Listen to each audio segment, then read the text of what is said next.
Y a-t-il une réincarnation dans ce monde? Par Maître Xing-Yun. Question. Les bouddhistes croient en l'existence de la réincarnation. Après la mort, on renaît dans une autre vie. C'est pourquoi ils pratiquent avec assiduité afin de renaître dans des mondes favorables et éviter les 3 voies inférieures. Maître, qu'en est-il de ceux qui ne croient pas au bouddhisme? Sont-ils eux aussi soumis à la réincarnation? Et comment prouver que la réincarnation existe? Réponse. Croire en la réincarnation est bénéfique pour soi-même. Ne pas y croire revient à penser que nous n'avons pas d'avenir, ce qui est bien triste. Si nous acceptons les difficultés de la vie actuelle, c'est précisément parce que nous croyons en la réincarnation et que cette foi nous permet d'avoir de l'espoir pour l'avenir. La réincarnation, c'est le cycle de la cause et de l'effet. Une cause produit un effet, lequel devient à son tour une cause, et ainsi de suite. Ce cycle est précisément ce que l'on appelle la réincarnation. C'est comme une horloge qui tourne de 1 à 12. Une fois arrivée à 12, elle recommence à 1 et continue sans fin. Ce cycle perpétuel est la métaphore même de la réincarnation. Dans la plupart des religions, la vie humaine est pensée de manière linéaire. On naît à un point A et on meurt à un point B. Mais dans le bouddhisme, la vie est cyclique, sans commencement ni fin. Par exemple, l'être humain naît, vieillit, tombe malade, puis meurt, mais la mort n'est pas la fin. Après la mort, il y a une renaissance. Et inversement, la naissance n'est pas à célébrer sans retenue, car elle mène inévitablement à la mort. Prenons l'exemple d'une graine.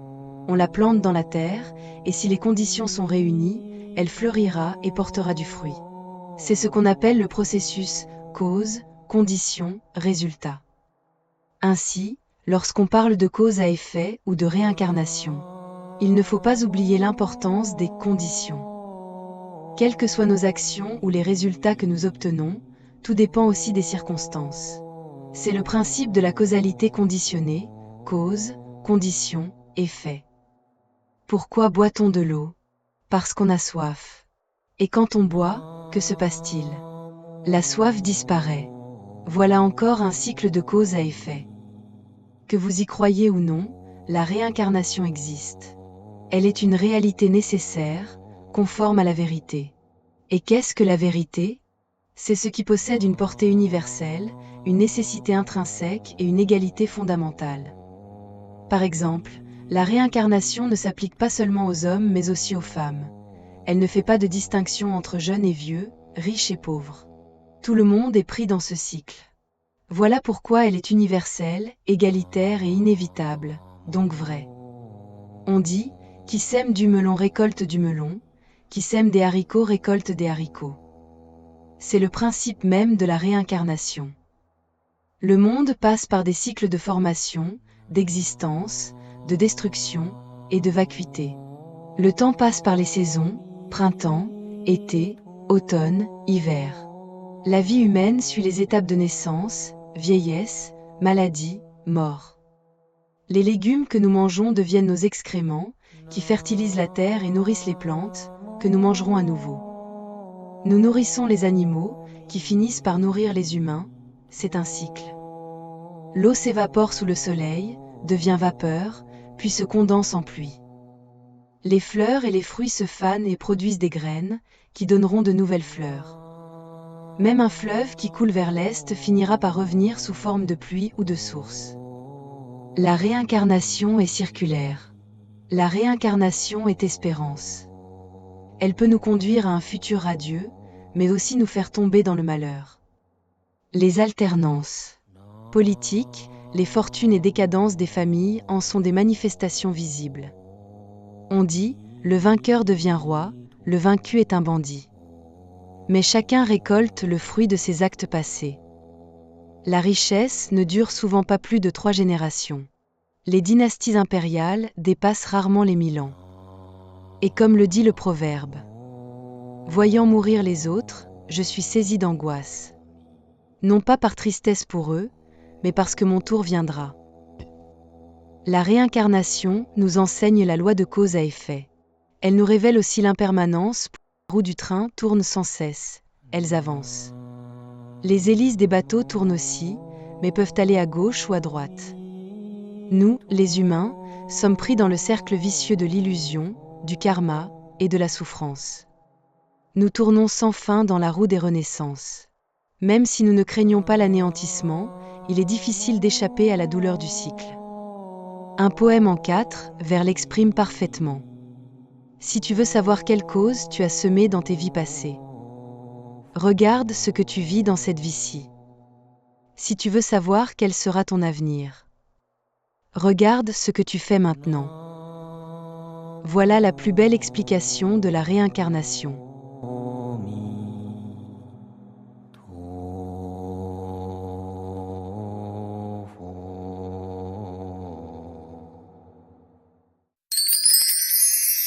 Veuillez cliquer sur le bouton d'abonnement et partageons ensemble un moment de lecture et d'introspection. Par le mérite de cette pratique, puisse la lumière se répandre sur tous les êtres. Puissions-nous, avec tous les êtres vivants, marcher ensemble vers l'éveil suprême. En gratitude, offrons ces bienfaits aux 4 grandes sources de bonté, et que leur force soulage les peines des êtres errants dans les 3 sentiers de souffrance.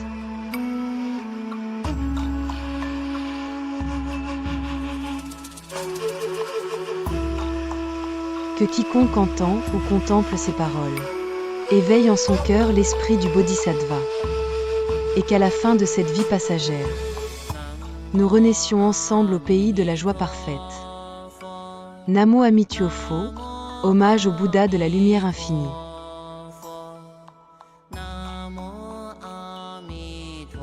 Voici une explication phrase par phrase. Puissent les mérites de cette action vertueuse être partagés avec tous les êtres. Cela montre l'altruisme. On ne garde pas le mérite pour soi, on le partage. Que nous et tous les êtres sensibles atteignons ensemble l'éveil suprême.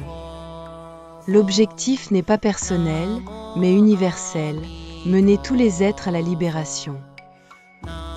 Rendre hommage aux 4 grandes dettes de gratitude, envers les parents, les maîtres, le pays et tous les êtres. Soulager ceux qui souffrent dans les 3 mauvaises voies, l'enfer, les esprits affamés et les animaux. Cela évoque la compassion envers ceux plongés dans la souffrance. Que tous ceux qui entendent ou voient ce texte fassent naître en eux l'esprit d'éveil, Bodhicitta. L'intention est d'inspirer autrui à entrer sur le chemin spirituel. Qu'à la fin de cette vie présente, nous renaissions ensemble dans le pays de la béatitude, la terre pure d'Amida. Cela exprime le souhait d'atteindre une renaissance favorable après la mort, dans un lieu propice à la libération ultime.